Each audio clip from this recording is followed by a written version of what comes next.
अस्सलाम वालेकुम dear students. आज की वीडियो बहुत ज़्यादा इंपॉर्टेंट है जिसके अंदर मैं आप लोगों को बताऊंगा कि नेस्ट एनईटी मैथ पोर्शन में आप किस तरह से 78 स्कोर कर सकते हैं आउट ऑफ 80। डियर स्टूडेंट्स, ये बहुत ज़्यादा इंपॉर्टेंट वीडियो है। इसमें मैं आप लोगों को काफ़ी टिप्स एंड ट्रिक्स बताऊंगा। आप लोगों ने वीडियो को एंड तक देखना है।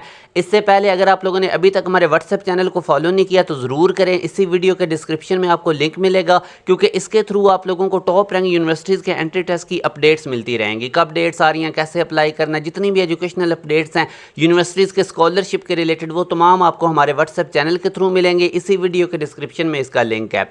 डियर स्टूडेंट्स, सबसे पहले आप लोगों को शॉर्ट टेक्निक्स का पता होना चाहिए। ये टाइम सेविंग होती हैं, तो जितनी भी आप लोगों की first year second year math के अंदर शॉर्टकट्स हैं वो ज़रूर आप लोगों ने सीखने। लाइक कि मैं आप लोगों को कुछ एग्जांपल देकर समझाता हूँ। अब जैसे ये फंक्शन है, इसकी वो आप लोगों से रेंज पूछ रहा है, ऑप्शंस दे के पता चल रहा है। तो डियर स्टूडेंट्स, इस तरह का जब भी फंक्शन हो हमारे पास जो इस टाइप का होता है, तो उसकी रेंज का तरीकाकार क्या होता है, हम रियल नंबर में से नोमिनेटर में जो x का कोफिशिएंट है और डिनोमिनेटर में से जो x का कोफिशिएंट है, इसकी रेशियो को सब्ट्रैक्ट कर देते हैं। तो ये हमारे पास शॉर्टकट है इस टाइप के फंक्शन की रेंज निकालने का। अब आप देख सकते हैं कि आप लोग सेकंड के अंदर इसकी रेंज निकाल सकते हैं। इधर x का कोफिशिएंट 3, नीचे x का कोफिशिएंट 2, तो रियल नंबर में से 3/2 को सब्ट्रैक्ट करें तो that will be the range of that given function. तो यूँ हमारे पास beta is the right answer. तो आप लोगों ने फोकस करना है शॉर्ट टेक्निक्स के ऊपर, ये आपको पता होना चाहिए। तो मैं इस वीडियो में एक एंड स्क्रीन लगा दूंगा प्लेलिस्ट, वहाँ पे मैंने शॉर्ट टेक्निक्स बताई हुई है चैप्टर वाइज, उसको आप लोगों ने ज़रूर देखना है। अब लेट्स सपोज ये वाला क्वेश्चन नस्ट के अंदर आया हुआ है। तो डियर स्टूडेंट्स, अब कुछ ऐसी टेक्निक्स होती हैं वो आप लोगों के सेकंड्स के अंदर क्वेश्चन सॉल्व हो जाता है। अब जब भी लिमिट एक्स अप्रोच करे इन्फिनिटी को, तो इस टाइप के क्वेश्चंस की लिमिट कैसे निकालते हैं। जो हाईएस्ट पावर वाला वेरिएबल होगा उसके कोफिशिएंट आपने देखने हैं, नोमिनेटर में भी और डिनोमिनेटर में भी। अब हाईएस्ट पावर वाला वेरिएबल एक्स क्यूब है, इसका कोफिशिएंट नोमिनेटर में 3 है और डिनोमिनेटर में 2 है, तो 3/2 इसका आंसर होगा, जो कि ऑप्शन में नहीं given, but we know 3/2 is 1.5। तो यूं हमारे पास beta is the right answer. अब जल्दी से आप लोग इस क्वेश्चन को करें, वीडियो को पॉज करके खुद से करें। अगेन देखें, लिमिट एक्स अप्रोच कर रही है इन्फिनिटी को, तो इसको हम कैसे करेंगे।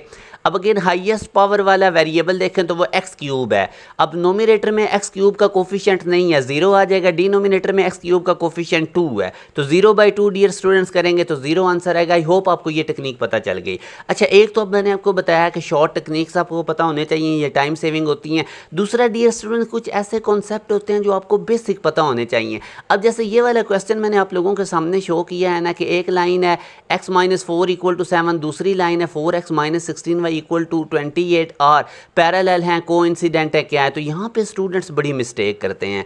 अब आप लोग क्या काम करेंगे, आप ये पहली लाइन का स्लोप निकालेंगे, दूसरी लाइन का स्लोप निकालेंगे, जो एकदम से बच्चों के माइंड में आता है, दोनों के स्लोप सेम आएंगे, आप कह देंगे पैरेलल हैं।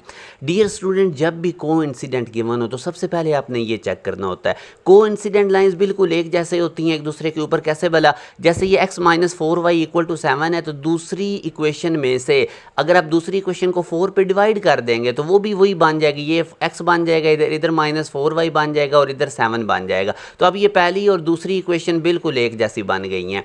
तो डियर स्टूडेंट्स, याद रखें, अगर दो इक्वेशंस गिवन हो और आपसे पूछा जाए पैरेलल है या कोइंसिडेंट है, तो पहले आप लोगों ने कोइंसिडेंट चेक करना है कि क्या किसी एक इक्वेशन में से कोई कॉमन निकालने से, किसी नंबर पर डिवाइड करने से, या किसी इक्वेशन को किसी नंबर से मल्टीप्लाई करने से दोनों एक जैसी इक्वेशन तो नहीं बन रही। जैसे अभी मैंने दूसरी इक्वेशन को 4 पे डिवाइड किया तो ये पहली इक्वेशन जैसी बन गई। तो यहाँ से मुझे पता चल गया डियर स्टूडेंट्स कि ये जो दोनों लाइंस है हमारे पास, ये दोनों लाइंस हमारे पास क्या हैं, कोइंसिडेंट। आई होप अब आप लोगों को इसका आइडिया हो गया। अदरवाइज अगर आप पहली लाइन का स्लोप निकाले, दूसरी का स्लोप निकाले, दोनों के सेम आएंगे तो पैरेलल को टिक बच्चे कर देते हैं। तो ये काम नहीं आप लोगों ने करना।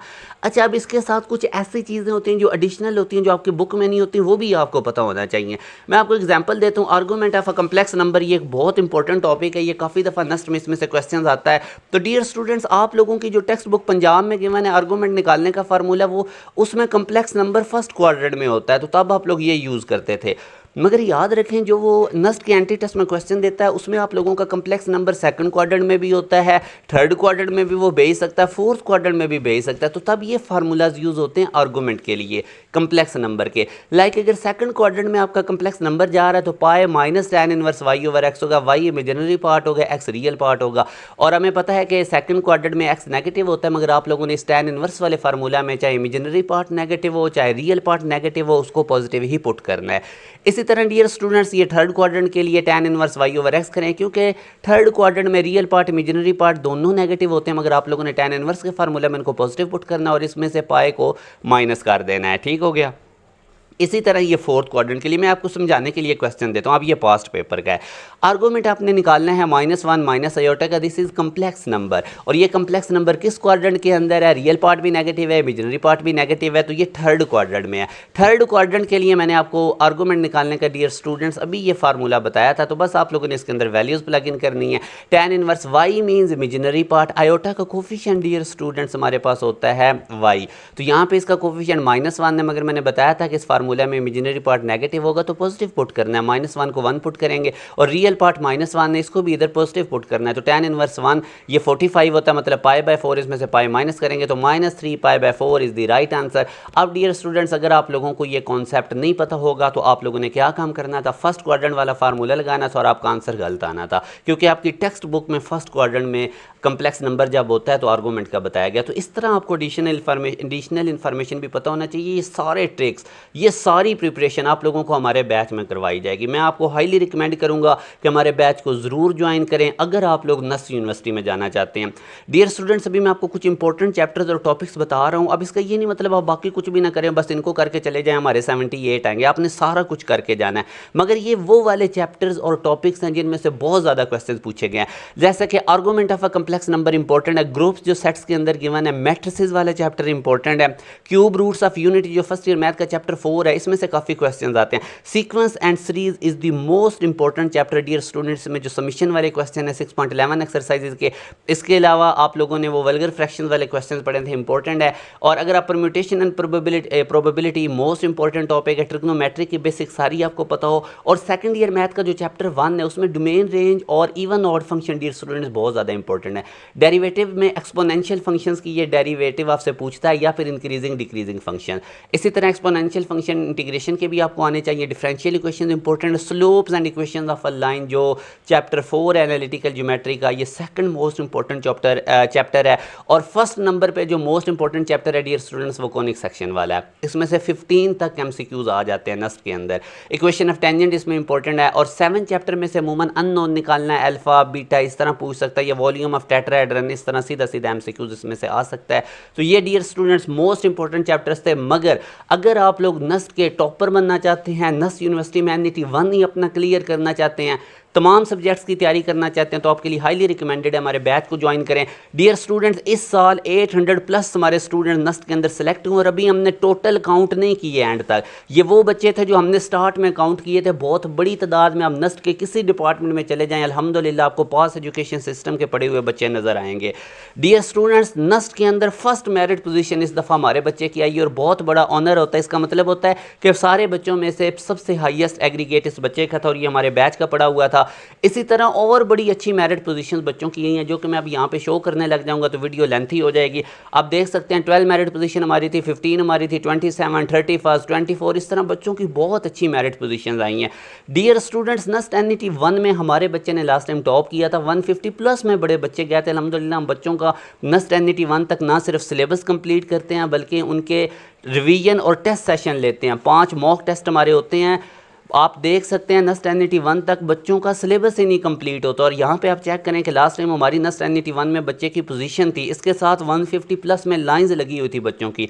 यही हमारा टारगेट होता है कि बच्चे का एनईटी 1 नहीं क्लियर करवा दिया जाए। और हमारी क्लासेस डेली होती हैं, बच्चे रेगुलरिटी से इंगेज रहते हैं। अगर आप लोग रेगुलरिटी से इंगेज नहीं रहेंगे तो सवाल ही नहीं पैदा हो सकता कि आपका एनईटी 1 में अच्छा स्कोर हो। अब ये प्री मेडिकल वाला बच्चा था हमारा, ये हमारा एनईटी 2 का टॉपर था। अब इसके 169 मार्क्स थे आउट ऑफ 200। तो ये मेडिकल वाले बच्चों के लिए मोटिवेशन है जिनको अभी मैथ की वजह से जो डरे पड़े हैं। आप हमारे बैच में आए, आपको बेसिक से एडवांस लेवल तक हम ऐसे मैथ करवाएंगे, इंशाल्लाह आप नस के टॉपर बनेंगे। इस बच्चे ने एनईटी 3 में टॉप किया था। एनईटी 4 में बहुत अच्छा स्कोर हमारे बच्चों का था, उसको हम कंपाइल नहीं कर पाए थे क्योंकि ढेर सारे और मसरूफियात थी। तो डियर स्टूडेंट्स ये बैच आपके लिए हाईली रिकमेंडेड है, तमाम सब्जेक्ट्स की तैयारी करवाई जाएगी। न्यू बैच हमारा स्टार्ट होने जा रहा है। इस दिए गए कॉन्टैक्ट नंबर पे व्हाट्सएप करके आप हमारे बैच की तमाम डिटेल्स लेके इसमें एनरोलमेंट ले सकते हैं। चंद सीट्स अवेलेबल हैं। अपना ख्याल रखिएगा, दुआ में याद रखिएगा। अल्लाह हाफिज़।